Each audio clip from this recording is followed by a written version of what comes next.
5 वर्ष का बूढ़ा। एक राजा था। वह अपनी प्रजा से बहुत प्यार करता था। वह प्रजा का हाल जानने के लिए साधारण वेशभूषा में घोड़े पर सवार होकर अकेले निकल पड़ता था। एक दिन वह जा रहा था, तभी रास्ते में उसे एक बूढ़ा आदमी दिखाई दिया। उसके बाल सफेद थे। राजा ने देखा कि वह रास्ते के कूड़े कचरे को हटा रहा है। उसे देखकर राजा रुक गया। बूढ़ा अपने काम में लगा रहा। राजा ने उससे पूछा, महाराज, आपकी उम्र क्या होगी? बूढ़े होकर भी आप इतना श्रम कर रहे हैं। बूढ़े आदमी ने उत्तर दिया, श्रीमान, मेरी उम्र केवल 5 वर्ष है। राजा ने उससे कहा, आपको शर्म आनी चाहिए। इतने बूढ़े होकर भी आप झूठ बोल रहे हैं।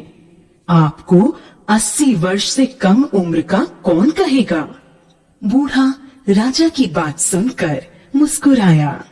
उसने विनम्रता से उत्तर दिया, श्रीमान, आपका अनुमान ठीक है, किंतु मैंने 80 वर्षों में से 75 वर्ष बेकार गवा दिए।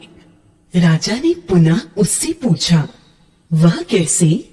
बूढ़े ने विनम्र स्वर में कहा, 75 वर्षों तक मैंने केवल अपना पेट भरा और अपने लिए ही जीवन बिताया। मैंने किसी गरीब या जरूरतमंद की कोई सहायता नहीं की।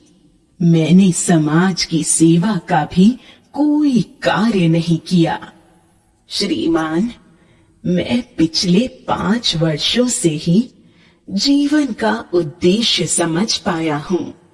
अब मैं समाज की सेवा करता हूँ। मैं दूसरों की भलाई के कामों में लगा रहता हूँ। मैं पर्यावरण को स्वच्छ रखने पर भी ध्यान देता हूँ। मैं सभी लोगों को सफाई के लिए और पेड़ लगाने के लिए प्रेरणा देता हूँ। सभी को प्रदूषण रोकने की सीख देता हूँ।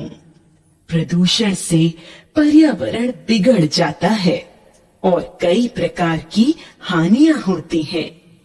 श्रीमान, इसलिए मैं अपनी सच्ची उम्र 5 वर्ष बताता हूँ। बाकी 75 वर्ष तो यूं ही चले गए। बूढ़े की बात सुनकर राजा ने अपना परिचय देकर उसकी प्रशंसा की। बच्चों, मनुष्य का जीवन अनमोल होता है। हमें इस बात को समझना चाहिए।